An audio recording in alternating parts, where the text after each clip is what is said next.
नमस्कार, स्वागत है आपका। आप देख रहे हैं इंडिया टीवी। आपके साथ मैं हूं प्राची पाराशर। दोपहर के 1 बज गए हैं और वक्त हो गया है कहानी कुर्सी का। खास मेहमान रोज की तरह हमारे साथ स्टूडियो में हैं हर्षवर्धन त्रिपाठी जी, विजय त्रिवेदी जी, संगीत रागी जी और समीर चौगावकर जी इस वक्त हमारे साथ हैं। आप सभी का बहुत स्वागत है कहानी कुर्सी की। मैं आज सबसे पहले बात करेंगे हम राहुल गांधी की, जो वोट चोरी के टेप को एक बार फिर से ऑन करने जा रहे हैं। आज वोट चोरी एसआईआर के मुद्दे पर दिल्ली के रामलीला मैदान में कांग्रेस की बड़ी रैली है। इसमें कांग्रेस अध्यक्ष खड़गे, राहुल गांधी, सोनिया और प्रियंका भी शामिल होंगी। राहुल ने वोट चोरी का नैरेटिव बिहार चुनाव में शुरू किया, लेकिन राहुल का यह फॉर्मूला बिहार में काम नहीं आया। कांग्रेस सिर्फ 6 सीटों पर सिमट गई, लेकिन राहुल वोट चोरी का फॉर्मूला आगे लेकर चलना चाहते हैं। अगले साल असम, तमिलनाडु, केरल और पश्चिम बंगाल में चुनाव है। अब देखना होगा कि राहुल का वोट चोरी फॉर्मूला इन राज्यों में काम आता है या नहीं। आइए सबसे पहले आपको ये सुनवा देते हैं कि राहुल गांधी की इस रैली पर बीजेपी और आम आदमी पार्टी क्या अटैक कर रही है। सघन चर्चा होने के पश्चात कांग्रेस पार्टी अब रैली कर रही है वोट चोरी को लेकर, एसआईआर को लेकर। आप सभी जानते हैं कि किस प्रकार इसी कांग्रेस पार्टी ने एसआईआर के ऊपर चर्चा करने के लिए आवेदन दिया था पार्लियामेंट में, और पार्लियामेंट में इलेक्शन रिफॉर्म्स को लेकर, जिसमें एसआईआर के विषय में सभी कांग्रेस पार्टी के वक्ताओं ने, सभी विपक्ष के वक्ताओं ने अपने मन की बात रखी, अपने विषय को रखा, वो हमने सुना है और उसका उत्तर माननीय गृह मंत्री जी ने भी दिया। कांग्रेस पार्टी को सोचना होगा कि आखिरकार ये जो अपीजमेंट की राजनीति है, तुष्टीकरण की राजनीति है, कब तक ये करेगी। और मैं आज भी पूछना चाहता हूं राहुल गांधी जी से कि राहुल जी, अभी भी शायद 10 दिन शेष हैं। आपको अगर लगता है कि बिहार के चुनाव में किसी सीट पर गड़बड़ी हुई है, तो अभी भी 45 दिन में 10 दिन शेष होंगे जब आप जाके कंप्लेंट कर सकते हैं। कोई कंप्लेंट नहीं, एक भी कोर्ट में केस नहीं, इलेक्शन कमीशन में एक भी किसी बूथ के ऊपर कंप्लेंट नहीं, मगर आप रैली कर रहे हैं। यही दिखाता है कि हाथ में वास्तविकता नहीं है, मगर एक भ्रम की स्थिति उत्पन्न करने की चेष्टा आप लोग कर रहे हैं। लाख कोशिश कांग्रेस पार्टी भटकाने की कर ले और हमारी संवैधानिक संस्थाओं को अपमानित और बदनाम करने के लिए कर ले, मगर विदेश भी जानता है, पूरा विश्व जानता है कि भारतवर्ष का लोकतंत्र एक बहुत सघन लोकतंत्र है और इसे हिलाया नहीं जा सकता। जिस दिल्ली के अंदर कांग्रेस वोट चोरी की शुरुआत कर रही है और इतनी बड़ी रैली कर रही है, उसी दिल्ली में आज से 1 साल पहले जब वोट चोरी हो रही थी, बार बार अरविंद केजरीवाल, संजय सिंह और हमारे तमाम नेता वोट चोरी के सबूत दिखा रहे थे, तब कांग्रेस उस पर चुप थी। और आज 1 साल बाद तक भी कांग्रेस उस पर चुप है। क्या जंतर मंतर में उसी विधानसभा में जब राहुल गांधी खड़े होंगे जहां पे अरविंद केजरीवाल को वोट काटकर और नकली वोट बनाकर हराया गया, वो वही विधानसभा है, जंतर मंतर, रामलीला मैदान, तो वो वही दिल्ली है जिसके मुख्यमंत्री को ऐसे हराया गया। क्या राहुल गांधी दिल्ली की वोट चोरी के विषय में बात करेंगे या उससे बचेंगे? अगर बचते हैं तो आपका वोट चोरी का जो पूरा का पूरा नैरेटिव है वो अपने लिए है, अपनी पार्टी के लिए है, देश के लिए नहीं है। फिर देश को उसमें कोई दिलचस्पी नहीं है। अब एसआईआर के मुद्दे पर अपना दम दिखाने की कोशिश कांग्रेस कर रही है। भारी संख्या में भीड़ तो जुटा ली है, लेकिन ये वही मुद्दा है जहां बिहार में कांग्रेस पार्टी को बड़ा नुकसान उठाना पड़ा है। अब ये मुद्दा बार बार सेट करने की कोशिश क्या राहुल गांधी को भारी पड़ेगी, ये बड़ा सवाल है। हर्षवर्धन जी, क्या दिखता है इस मुद्दे में राहुल गांधी को ऐसा कि बार बार सिर्फ एक ही मुद्दा, एक ही नारा, वोट चोर गद्दी छोड़, इसके अलावा ना राहुल गांधी कुछ कहते हैं, ना कोई नैरेटिव सेट करते हैं और ना किसी मुद्दे पर ज्यादा बोलते हैं। आज अगर राहुल गांधी और पूरी कांग्रेस इसी रामलीला मैदान में खड़ी होती और कहती कि सांस लेने में हमें दिक्कत हो रही है, जहर दिल्ली एनसीआर के लोग पी रहे हैं और ये सरकार जो उसको करना चाहिए वो नहीं कर पा रही है, कौन है जो हम में से इस पे इनकार कर पाता? सब चर्चा करते। लेकिन जब राहुल गांधी कहते हैं कि वोट चोरी, वोट चोरी, तो किसी से रिलेट होता है क्या? क्या जितने लोग आज रामलीला मैदान में आए होंगे इनमें से कोई भी ऐसा व्यक्ति होगा जिसका वोट नहीं होगा, या वोट होगा तो वो डाल नहीं पाया होगा, और वो डाल दिया होगा तो उसको पता नहीं होगा कि उसकी विधानसभा या लोकसभा में कांग्रेस पार्टी की क्या स्थिति है? तो अगर उसको सचमुच पता है, जैसे दिल्ली में हम जहरीली हवा में सांस ले रहे हैं तो हमें पता है, इसमें राहुल गांधी कहें ना कहें हमें वो पता है, कोई कह रहा होगा तो हम उसके साथ खड़े दिखेंगे। लेकिन जब वो ऐसी बात कह रहे हैं जिसको हर कोई कह रहा है कि भाई देखो छोटी मोटी गड़बड़ हो सकती है, नाम कट सकता है, कुछ इधर का उधर हो सकता है, कोई कहीं था कहीं से गया, डुप्लीकेसी हो सकती है, लेकिन अगर कोई कहे कि वोट कोई चुरा लेगा तो आज के समय में यह संभव नहीं। ये बैलेट पेपर के जमाने में संभव था, ईवीएम में संभव नहीं, वीवीपैट के समय में वेरीफाइड है। और सबसे बड़ी बात, एसआईआर जब हो रही थी इसका मतलब जो रही सही कसर थी वो दूर होगी, और ये कॉन्टिन्यूअस ऑन गोइंग प्रोसेस है। राहुल गांधी को नेता प्रतिपक्ष होने के नाते जिम्मेदारी से इसके साथ खड़े होना चाहिए था। जब आप ऐसी रैली करते हैं जिसमें आपका वर्कर उससे कन्विंस नहीं है, वो उसके साथ नहीं खड़ा है, तो वो जमीन पर जाकर भी कुछ नहीं करेगा। बस उसको लगता है कि यार हमारी पार्टी है, बड़ी टूटी हुई सी है, बिखरी हुई सी है, हमारा नेता कुछ कह रहा है, चलो चलो चल चलते हैं। तो ये तो रैली के लिहाज से ठीक हो जाएगा, कार्यकर्ता दिल्ली घूम के चला जाएगा, लेकिन क्या सचमुच इसका कोई जमीन पर असर होगा? आमतौर पर दिल्ली में होने वाली रैली इसलिए होती है कि उससे जमीन पर जाकर उसकी मैसेजिंग हो, जो मुझे होता हुआ कतई नहीं दिख रहा। राहुल गांधी तो ये जरूर मानते हैं, समझते भी हैं और इस बात को जीते भी हैं कि उन्होंने जो मुद्दा उठाया है वो सबसे बढ़िया मुद्दा है। वो जब गृहमंत्री अमित शाह ने संसद के अंदर जवाब दिया था तब भी कह रहे थे कि आपने देखा बैकफुट पर है सरकार, गृहमंत्री के हाथ कांप रहे हैं, उन्होंने मेरे चैलेंज को एक्सेप्ट नहीं किया। उन्होंने प्रेस कॉन्फ्रेंस पर मैंने कहा था कि बहस करिए, उन्होंने बहस नहीं की। लेकिन ये मुद्दा जिस पर बार बार कांग्रेस फेल हो रही है, संगीत रागी जी, ये बार बार गलती कांग्रेस क्यों कर रही है? कहते हैं ना, काट की हांडी बार बार नहीं चढ़ाई जाती। राहुल गांधी का हाल ये हो, कोई मजबूत आदमी घुमा के किसी को 2 कंटाप मारे और उसका देखे डर गए ना, मारा हमको ना, डर के मार दिया ना, मतलब बहुत ही विचित्र है, बचकाना है जो राहुल गांधी कर रहे हैं। ये क्यों कर रहे हैं इतनी विचित्रता? मुझे लगता है राहुल गांधी के नहीं, मैं तो वो नहीं कह सकता जो आप नहीं, मैं उदाहरण दे रहा हूं। नहीं, जो समीर जी कह रहे हैं वो ब्रेक में बोला जा सकता है, लेकिन कई बार लगता है कि क्या राहुल गांधी को वाकई देश की राजनीति की समझ नहीं है? ये सोचना शुरू कर देना चाहिए आदमी को। हालांकि मैं ये शुरू से कहता हूं कि राहुल गांधी को न तो इस देश की राजनीति समझ है, न अपने पार्टी के बारे में समझ है, न अपनी पार्टी के इतिहास के बारे में समझ है, न ही कैसे इस देश में चुनाव होता था उसके बारे में इनको समझ है। ये जैसे होता है ना, किसी एक बड़े बाप का औलाद जो है ना, वो पैदाइशी जो है वो मस्जिद पे चलता है तो वो पूरी दुनिया उसको उसी रूप से देखती है और लगता है कि भाई मैं जो कह रहा हूं, मेरा ये खानदान है, ये मेरे खानदान की संपत्ति, ये भारतवर्ष है, हम जो कह रहे हैं उस अनुसार से क्यों नहीं देश की राजनीति चल रही है? नरेंद्र मोदी को हमारी बात का क्यों नहीं तुरंत जवाब दे देना चाहिए? अमित शाह अपने भाषण मेरे प्रेस कॉन्फ्रेंस पर क्यों ना करें? अब जिसको इस प्रकार की आदत पड़ी हो, और स्वाभाविक है उनको लगना भी चाहिए क्यों ऐसा हो रहा है, जो व्यक्ति कैबिनेट के नोट फाड़ देता हो, जो व्यक्ति प्रधानमंत्री को तू कह करके बुलाता हो, जो व्यक्ति जो अपने पिता के समकक्ष रह रहे जो पॉलिटिशियन से उसको तुम कह करके बुलाता हो, तो आप उनसे कैसे उम्मीद कर सकते हैं? जहां तक मुद्दों की बात आ गई, इस पर तो इतनी बात की जा चुकी है कि मुझे लगता है कि अब उनकी रैली का कोई मतलब बनता है क्या? कुछ है क्या? हम बार बार यही कहते हैं, जब आपको चुनाव लड़ना हो, जो काम आपको करना है, वो बहुत अच्छा सुधांशु त्रिवेदी ने बहुत अच्छा बोला, कहा कि आपके पास है क्या जो चोरी किया जा सके? बिहार के अंदर इनका 7% का मत मैक्सिमम आज के दिन में था, वो भी आपने डुबो दिया। आप जाकर के तालाब में कूदे तो तालाब में मछली पकड़ने गए तो वो जैसे कहा ना, चल दरिया में डूब जाए, तो वाकई तौर राजनीतिक तौर पर आप जाकर के वहां पर डूब ही गए, खत्म ही हो गए। कहां पर आप बचे हैं?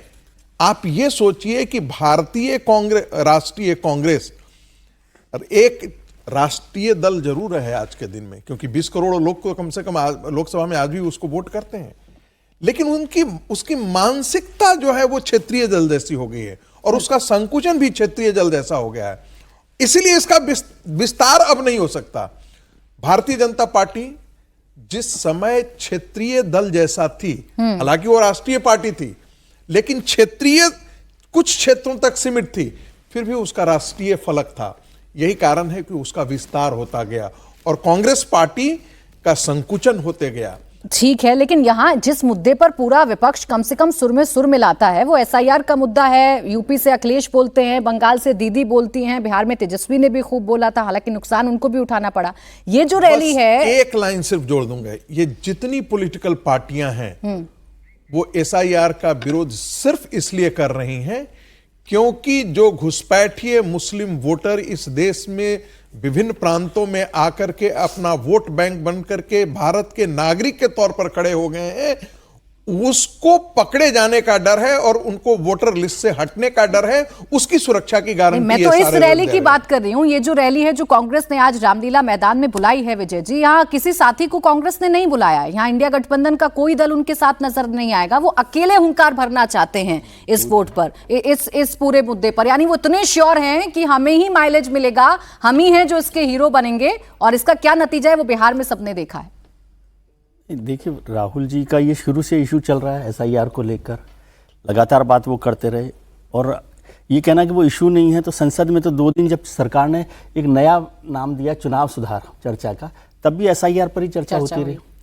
और विपक्ष को छोड़ दीजिए, राहुल गांधी का इशू तो कमज़ोर इशू है, या उनको इसका देखिए, एक तो चुनाव से कोई वो नहीं है, ये इशू नहीं होता तब भी क्या कांग्रेस जीत जाती क्या?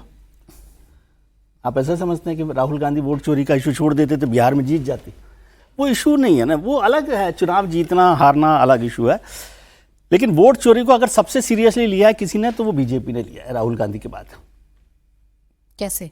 इसलिए क्योंकि अब तो उनको नेहरू की वोट चोरी याद आती है, इंदिरा की वोट चोरी याद आती है। नेहरू की वोट चोरी क्या है मैं उस पर चर्चा नहीं करता, वो तो अलग बात है। लेकिन आपने राहुल गांधी के कोई चीज़ को आप पिकअप करते हो जब आपको लगता है कि ये कुछ ट्रैक्शन दे सकता है। अगर वोट चोरी इशू नहीं है तो बीजेपी ने इस नारे को क्यों लिया वोट चोरी को, कि नेहरू प्रधानमंत्री कैसे बने, क्या वो वोट चोरी है? वैसे भी उसमें नेहरू का तो कोई रोल नहीं था, और था कि नहीं था, लेकिन वोट चोरी की जगह आप कुछ भी कह सकते थे। इंदिरा का जब फैसला आया हाई कोर्ट का इंदिरा गांधी का, आपने उसको भी वोट चोरी कहा। ठीक है, इसका मतलब बीजेपी को लगता है कि वोट चोरी सीरियस इशू है। तो मुझे लगता है 2 लोग हैं, बीजेपी राहुल गांधी और अमित शाह, जो समझते हैं कि वोट चोरी सबसे बड़ा इशू है। इसलिए सरकार संसद में वोट चोरी पर बड़ी तरीके से बसती रही। उनका हम एसआईआर पर चर्चा करेंगे, चुनाव सुधार पर चर्चा करेंगे, वोट चोरी पर चर्चा नहीं होगी। हाँ। ठीक है, अब अभी कहा गया कि भाई उनके पास है क्या जो चुराएंगे। ये वो पार्टी करी जिसके पास 50 साल तक 20% वोट नहीं था। 50 साल में जिस पार्टी के पास 20% वोट शेयर नहीं हुआ, वो किसी पार्टी को कह रहे कि आपके पास क्या है।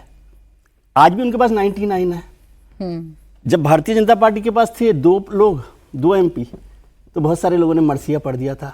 उस समय भी मैंने कहा था कि पॉलिटिकल पार्टीज का कोई मर्सिया नहीं होता, वो फिनिक्स जैसी होती है। इलेक्शंस कभी भी जीतते हैं, कभी भी हारते हैं। बहुत सारे लोग हारते हैं। 2004 का मुझे याद है, वाजपेयी जी, अडवाणी जी जैसे बड़े नेताओं के बाद लग रहा था कि कोई जीत सकता है, लेकिन कांग्रेस जीत गई। और 2014 में बीजेपी तो सोच भी नहीं रही थी कि पार्टी जीत सकती है। तो ये मुद्दा क्या चुनाव जिता देगा? नहीं, चुनाव जिताने का इशू नहीं ना। आप यही तो मैं कह रहा हूं कि चुनाव जिताने का इशू थोड़ी है, लेकिन इशू है और उन्होंने उसको इशू को जिंदा रखा है। बहुत सारे लोग, अब यहां तो कांग्रेस की स्ट्रेटेजी होगी कि भाई हमारा इशू है, सबको लाकर मैं खड़ा कर दूंगा, तो फिर वो रायता बन जाएगा। तो अपने इशू पर वो चल रहे हैं, हमारे नाम के आगे लिखा जाए कि हमने ये मुद्दा उठाया है। और ये भी हो सकता है, मैं इससे इनकार नहीं करता कि हो सकता है उन्होंने सब सहयोगी दलों से बात की, उन्होंने कहा भाई तुम ही चलाओ अपने आप। मतलब मैं इससे भी इनकार नहीं करता, लेकिन वो उनका चल रहा है। लेकिन ये, और इसका चुनाव जीतने हारने से कोई संबंध नहीं है, क्योंकि मैं ये समझता हूं, इसको उल्टी तरीके से कह रहा हूं, इससे चुनाव नहीं जीत रहे। ये छोड़ देते तो क्या चुनाव जीतते वो, है ना? तो वो कौन से इश्यूज पर बात कर रहे हैं? एक लाइन सिर्फ चुनाव से इसलिए जोड़ करके कहा जा रहा है चूंकि उन्होंने ये बात कहा कि आप वोट चोरी से गद्दी पर बैठे हुए हैं। वो ठीक है, उनकी बात को नहीं कह रहा मैं।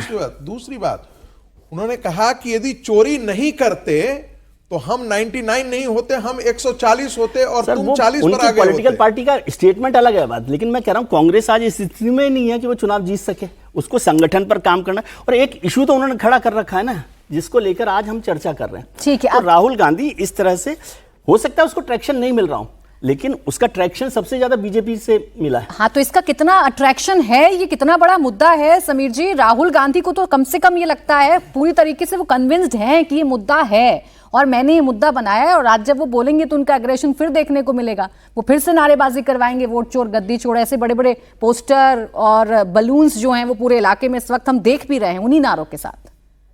देखिए, राहुल गांधी वो एक बात पकड़ लेते थे, फिर वो उस बात का असर जमीन पे हो रहा नहीं हो रहा है, उससे पार्टी को नुकसान हो रहा है, कार्यकर्ता उससे उत्साहित हो रहे नहीं हो रहे, उससे पार्टी को कितना नुकसान हो रहा है, राहुल गांधी को उससे कोई लेना देना नहीं है। अडानी के मामले को लेकर पकड़ के बैठ जाएंगे तो फिर वो अडानी के इस पे हर मामले में अडानी का जिक्र करेंगे, हर मामले में वो राष्ट्रीय संघ का जिक्र करेंगे, हर बार वो कहेंगे कि देश के संसाधनों पर अडानी ने और संघ ने कब्जा कर लिया है। सारी जगह संघ के लोगों को पार्टी बिठाते जा रही है और वोट चोरी का मुद्दा वो इसी तरह से लेकर चल रहे हैं। बिहार में चुनाव के पहले वो तेजस्वी के साथ वहां पर 16-17 दिन की यात्रा करते हैं, वोट अधिकार यात्रा करते हैं। उसके बाद फिर वो दिल्ली में भी पत्रकार वार्ता लेते हैं, दिल्ली में वो चुनाव के खिलाफ तमाम तरह के फाइल्स लेकर आते हैं कि भाई मैं एक्सपोज करूंगा, परमाणु बम फोड़ने वाला हूँ, हाइड्रोजन बम फोड़ने वाला हूँ, तमाम डॉक्यूमेंट्स लेकर आते हैं। पार्लियामेंट में जब चर्चा होती है तो पार्लियामेंट में जब चर्चा इस पे आते हैं तो वो उस पर सिर्फ 27 मिनट बोलते हैं, उसमें भी उस बातों पर वो जिक्र नहीं करते कि भाई जो मुद्दा उस पर आप लगातार बोलते हैं। आपके पास डॉक्यूमेंट एविडेंस थे तो आप चुनाव आयोग के पास चले जाते लेकर, चुनाव आयोग कहता है कि आप एफिडेविट दीजिए, आप दे देते कि आपको मालूम था कि ये बहुत ऑथेंटिक डॉक्यूमेंट्स है, मुझे कोई डर नहीं है, मैं लिख के देने को तैयार हूं। आप चुनाव आयोग को लिख कर नहीं देते, आप सुप्रीम कोर्ट हाई कोर्ट नहीं जाते उस मामले को लेके। सुप्रीम कोर्ट हाई कोर्ट में उसकी मामले की सुनवाई होती है। सुप्रीम कोर्ट बिहार चुनाव के पहले एसआईआर पर तमाम तरह की सुनवाई करता है। आपकी तरफ से तमाम बड़े वकील, अभिषेक मनु सिंघवी हो, कपिल सिब्बल हो, सब लोग कोर्ट में जाते हैं, अपनी बात रखते हैं। उसके बाद भी चुनाव आयोग को कोई रोक टोक लगाता नहीं, सुप्रीम कोर्ट कहता ही नहीं एसआईआर होगी। बंगाल में ममता बनर्जी एसआईआर का जिक्र कर रही है। अगर एसआईआर का मुद्दा इतना बड़ा होता और आपको लगता है कि ये बहुत बड़ा मुद्दा है तो राहुल गांधी को फिर आज ममता बनर्जी को लेकर आना चाहिए था। ममता बनर्जी तो आपके इंडिया गठबंधन में सहयोगी ना, बंगाल में तो आप मिलकर ही चुनाव लड़ेंगे, भले ही आपको ममता बनर्जी एक सीट दे। उत्तर प्रदेश में 2027 में आप अखिलेश के साथ मिलकर चुनाव लड़ोगे, भले ही वो आपको 10, 15, 20, 25 सीटें दे। तमिलनाडु में तो आप डीएम के साथ मिलकर चुनाव लड़ोगे ना अभी आने वाले दिनों में। केरल में तो अभी पंचायत के चुनाव हुए, इसका परिणाम आया जहां भारतीय जनता पार्टी ने बहुत बेहतर प्रदर्शन किया, हालांकि यूडीएफ ने भी अच्छा प्रदर्शन किया है। वहां राहुल गांधी कह रहे हम सरकार बनाने जा रहे हैं, तो वहां क्या अपने गठबंधन के सहयोग को लेकर राहुल गांधी वोट चोरी की बात यहां पर करते हैं। एक भी गठबंधन का सहयोगी इंडिया गठबंधन का आपके साथ मंच पर नहीं है। और अभी सौरभ भारद्वाज तो और भी बड़ी बात बोल रहे थे, वो तो कह रहे थे कि भाई अरविंद केजरीवाल ही वोट चोरी से हार गए। अब उन्होंने भी नया शुरुआत छोड़ दिया कि वोट चोरी करिए राहुल गांधी, हमारे अध्यक्ष हार गए वहां पर अरविंद केजरीवाल, तो आप आम आदमी पार्टी को बुला लेते। तो आपके साथ इंडिया गठबंधन का एक भी सहयोगी स्टेज पर नहीं है और आप कह रहे हो कि वोट चोरी का मुद्दा है, देश का मुद्दा है, इंडिया गठबंधन का मुद्दा है। और राहुल गांधी जो बात कह रहे हैं, मुझे लग रहा है कि राहुल गांधी के कार्यकर्ता आज जरूर गए वहां पर, लेकिन वो आएंगे और घर जाके इस बात को भूल जाएंगे कि इस मुद्दे को आप जमीन पर कैसे लेके जाओगे जिस बात को कोई आम आदमी स्वीकार करने को तैयार नहीं है, कोर्ट में आप प्रूव करने को तैयार नहीं हो, चुनाव आयोग के सामने आप भारतीय जनता पार्टी को या चुनाव आयोग को एक्सपोज करने की स्थिति में नहीं हो। हाँ। राहुल गांधी सब ऐसे मुद्दे उठाते जिसका जमीन पर कोई असर नहीं होता और न मतदाताओं पर किसी बात का असर पड़ता। सर, एक तरफ राहुल गांधी हैं जो वोट चोरी का मुद्दा नहीं छोड़ रहे हैं, वोट चोरी के मुद्दे से वो चुनाव जीतेंगे, उनका क्या होगा, आने वाले चुनावों में उनका कैसा परफॉर्मेंस रहेगा, ये कांग्रेस की रणनीति नजर आ रही है। लेकिन केरल की जो तस्वीर समझ में आई है, केरल से जो एक तस्वीर सामने आई है, उसमें साफ तौर पर नजर आ रहा है कि बीजेपी कैसे छोटे से छोटे चुनाव को बड़ा सीरियसली लेती है। केरल में अगले साल होने वाले विधानसभा चुनाव के सेमीफाइनल में जो नतीजे आए हैं वो बीजेपी के लिए एक बहुत पॉजिटिव संकेत है। बीजेपी ने 45 साल से लेफ्ट के गढ़ तिरुवनंतपुरम में भगवा परचम लहराया है। तिरुवनंतपुरम नगर निगम के 101 वार्ड में बीजेपी को 50 वार्ड में जीत मिली है, जबकि एलडीएफ को सिर्फ 29 सीट से संतोष करना पड़ा। बीजेपी ने कोझिकोड और कन्नूर जैसे लेफ्ट के गढ़ों में भी महत्वपूर्ण पैठ बनाई और कोझिकोड में 13 और कन्नूर में 4 सीटें जीती हैं। तो आखिर जिस स्टेट में बीजेपी सबसे कमजोर थी, वहां बीजेपी ने कमल कैसे खिलाया? बीजेपी ने केरल में नगर निगम चुनाव बाकायदा स्ट्रैटेजी के साथ लड़ा, मोदी के विजन को लोगों के बीच तक पहुंचाया। केरल बीजेपी के लीडर्स और कार्यकर्ताओं ने डोर टू डोर कैंपेन किया, निकाय चुनाव को लोकसभा चुनाव की तरह लड़ा। वहीं एलडीएफ की परफॉर्मेंस ने भी यूडीएफ के लिए खतरे की घंटी बजा दी है। सबसे खास बात रही शशि थरूर के गढ़ तिरुवनंतपुरम में बीजेपी ने बाजी मारी है, लेकिन वहीं शशि थरूर ने सोशल मीडिया में पोस्ट करके बीजेपी को बधाई दी है, जो कांग्रेस कैंप को जरूर चुभेगी। आपको सबसे पहले सुनाते हैं केरल बीजेपी अध्यक्ष राजीव चंद्रशेखर ने निकाय चुनाव के नतीजों पर क्या कहा है। Look, this is a very historic day in the history of Kerala's politics. This is certainly a very, very big day in BJP's NDA's history in Kerala politics. You know today that we have achieved an unprecedented set of milestones thanks to the support of the people of Kerala. It more than anything else, it is an acceptance of the vision of Vikasita Kerala that our Prime Minister has put forward and that we have been talking about for the last 6 months. तो केरल जिसकी सबसे tough battle मानी जाती है, Bharatiya Janata party Kerala में शून्य रहती है। उस केरल में अगर नगर निकाय के चुनावों में बीजेपी शानदार प्रदर्शन कर रही है तो सवाल यही कि दक्षिण का द्वार या फिर वो स्टेट जो बीजेपी के लिए टफ स्टेट है, हर्षवर्धन जी, उसमें अब कहीं ना कहीं उम्मीद बीजेपी को नजर आ रही है। देखिए, भारतीय जनता पार्टी एक ऐसी पार्टी है कि जो जहां कुछ भी नहीं है, जिसको हम लोग अगर देशज में समझने के लिहाज से कहें तो वो बंजर जमीन पर खेती करती है। और राहुल गांधी क्या है, अच्छा खासा फार्म हाउस है, सबसे उर्वर जमीन है और उस पर वो ऐसा काम कर देते हैं कि वो जमीन बंजर हो जाती है। तो दोनों का फर्क बड़ा साफ है। केरल के संदर्भ से पहले आप हरियाणा और त्रिपुरा की बात कर लें, ओडिशा की बात कर लें। ये ऐसे राज्य थे जहां असंभव माना जाता था, नेक्स्ट टू इम्पॉसिबल। पश्चिम बंगाल 3 से 77 पहुंची गए। केरल में ये जो चुनाव के नतीजे आए हैं, देखने में भले लगेगा कि भाई नगर निगम जीत ली, क्या हो गया, थोड़ा सा हो गया, लेकिन इसका संकेत आप समझिए। इसका मतलब ये हुआ कि जो बरसों से संघ काम कर रहा था, जो बरसों से संघ का स्वयंसेवक अपने प्राण न्यौछावर करके कम्युनिस्टों से लड़ रहा था, दोनों के संघर्ष में खूब जाने गई। अब लोगों को यह समझ में आने लगा है कि इनकी बात ठीक है। मतलब अब वो रिलेट करते हैं कि जो संघ का स्वयंसेवक आके कहता था वो बात तो ठीक है। और यही वजह है कि उसको लगता है कि अच्छा विकल्प के तौर पर कौन, तो पहले कांग्रेस और कम्युनिस्ट होते थे, अब वो कहता नहीं भाई अब भारतीय जनता पार्टी की तरफ जाना चाहिए। पहले वो वर्ग जो संघ से प्रभावित होता था वो कांग्रेस को वोट दिया था। क्यों? क्योंकि उसको लगता था कम्युनिस्टों को हटाना है, कम्युनिस्टों से लड़ना है, तो चलो कांग्रेस को वोट दे देते हैं। मुझे लगता है ये जिसको बार बार कहा जाता है ना कि ये बहुत बड़ा शिफ्ट है एकदम से, जिसको हम कहें कि अब यहां से आप कहानी बदलती हुए देखेंगे। और मुझे लगता है कि केरल के ये नतीजे स्टालिन की भी रातों की नींद हराम करेंगे, उनको भी मुश्किल में डालेंगे। ये एक ऐसा स्टेट है जहां कांग्रेस लगातार जीतती है, मजबूत स्थिति में रहती है, बीजेपी तमाम कोशिशों के बावजूद भी शून्य रहती है। ऐसे में ये बड़ी जीत हासिल करना और नगर निकाय में अपनी मजबूती दिखाना, ये बताना कि हम कैसे डोर टू डोर कैंपेन के जरिए कर सकते हैं, ये विजय जी ये भी बताता है कि बीजेपी हर एक चुनाव को, चाहे वो छोटा चुनाव है, वो विधानसभा का चुनाव है, वो लोकसभा का चुनाव है, हर चुनाव को बड़ा सीरियसली लेती है और उसे उतनी शिद्दत से लड़ती है जितना प्रधानमंत्री वाला चुनाव लड़ा जाता है। ये तो इसमें तो कोई बात ही नहीं, बीजेपी हमेशा लड़ती रहती है, चुनाव के लिए ताकत लगाती है। और ये चुनाव जो है ना, केरल का चुनाव कोई एक दिन में जीता गया हुआ चुनाव नहीं ना, 50 साल का चुनाव है ये। आरएसएस की सबसे ज़्यादा शाखाएं केरल में हैं। तो हो सकता है जैसे आज आप राहुल गांधी को कह रहे हैं, तो उससे 50 साल पहले तक लोग भी केरल में आरएसएस को कहा करते थे कि ये कौन सी बात चल रही है, वो तो लेफ्ट की पूरी ज़मीन थी। और वैसे तो उसे देवभूमि कहा जाता है केरल में, लेकिन वहाँ पर आरएसएस की ज़मीन नहीं हुई। और ये अच्छी बात है, ये सतत प्रयास है, लगातार लड़ाई वहाँ पर लड़ी है भारतीय जनता पार्टी ने और संघ मोटे तौर पे वहाँ पे ये लड़ाई लड़ता रहा है। सिग्निफिकेंट इसको मैं मानता हूँ, कोई बड़ी जीत नहीं है। वैसे इसको बीजेपी वाले गुब्बारा फुला के बहुत आगे तक पहुंचा देंगे, ऐसे फुलाते रहे वो हिमाचल में भी, कश्मीर में भी फुलाते रहे, हैदराबाद में भी फुलाया था, फिर हैदराबाद में क्या हुआ। और ये तो म्युनिसिपल कॉर्पोरेशन नहीं, उनकी जीत का तो उनको जश्न मनाना चाहिए, इसमें कोई बात नहीं है। और ये सिग्निफिकेंट है कि वो केरल की जमीन में एक बड़ा बदलाव हुआ है उस तरह से। लेकिन कोई बहुत, अब ये केरल में अगली बार मुख्यमंत्री बीजेपी का बनेगा ऐसा तो है नहीं, अभी 25 साल और इंतजार करना पड़ेगा। लेकिन ये अच्छी जीत है और ये राहुल जी को सीखना चाहिए कि जहां कुछ नहीं हो वहां भी वो उस जमीन को तोड़ सकते हैं। और राहुल जी जो जमीन है जिसका जिक्र अभी किया कि फार्म हाउस है, तो कम से कम उसको तो ठीक से संभाल कर कुछ काम कर ले। तो बीजेपी को इस बात की तो क्रेडिट देनी ही चाहिए।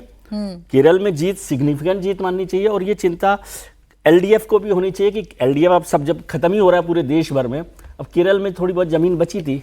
वैसे तो ये चुनाव का मतलब है कि विधानसभा चुनावों में कांग्रेस आ रही है, यदि इसको मैं मोटे तौर पर देखूं, यूडीएफ वहां पर सरकार बनाने की तरफ बढ़ रहा है। ठीक, लेकिन ये जीत इसको इग्नोर आप नहीं कर सकते। इस चुनाव को अगर आप देखोगे तो जहां भारतीय जनता पार्टी को पिछले इस चुनाव में, नगर निगम के चुनाव में 300 वार्ड जीती थी, इस बार 1900 वार्ड भारतीय जनता पार्टी जीती है। मतलब 300 वार्ड की तुलना में 1900 वार्ड जीतना और 20% के करीब वोट बैंक ले गया। हालांकि लोकसभा चुनाव में भारतीय जनता पार्टी का 16% वोट मिला है, लोकसभा में 1 सीट मिली है, लेकिन आज अगर एनडीए 20% का वोट बैंक लेकर जा रहा है नगर निगम चुनाव में, और लेफ्ट को अगर वहां 30% का वोट बैंक है, तो सिर्फ 10% का वोट बैंक का फर्क है भारतीय जनता पार्टी और लेफ्ट के बीच में। जहां लेफ्ट इतना स्ट्रांग है, वहां ये बता रहा है कि संघ ने जो इतने सालों से काम किया है, संघ के धैर्य को आज धरोहर मिली है। आज संघ ने बताया कि लंबे समय से काम करने का जमीनी स्तर पर क्या असर होता है, कि आज भारतीय जनता पार्टी आज एक बड़ी जगह पे, तिरुवनंतपुरम में एक बड़ी शहर है वहां का, वहां अपना मेयर बनाने की स्थिति में आ गई है। और अब यह है कि वहां पर जो केरल में एलडीएफ और यूडीएफ की जो लड़ाई होती थी दो दलों के बीच में, वो अब त्रिकोणीय लड़ाई में चला गया है। अब एनडीए भी वहां एलडीएफ यूडीएफ के साथ जो विधानसभा चुनाव होंगे, तो एनडीए भी एक तीसरा पक्ष होगा। अब चुनाव के अंदर क्या होता है, तो प्रधानमंत्री मोदी का भी दौरा शुरू होगा, अमित शाह जी का संगठन होगा। निरंतर और सतत प्रयास करती है भारतीय जनता पार्टी, और बीजेपी ने उसका धन्यवाद दिया दिखता क्या शशि थरूर साहब को तिरुवनंतपुर की? अब देखिए वो धन्यवाद देंगे या नहीं देंगे, लेकिन उनकी ट्वीट की तो बड़ी चर्चा हो रही है। धन्यवाद हाँ, उनकी ट्वीट की तो बड़ी चर्चा हो रही है, पार्टी के अंदर भी हो रही होगी।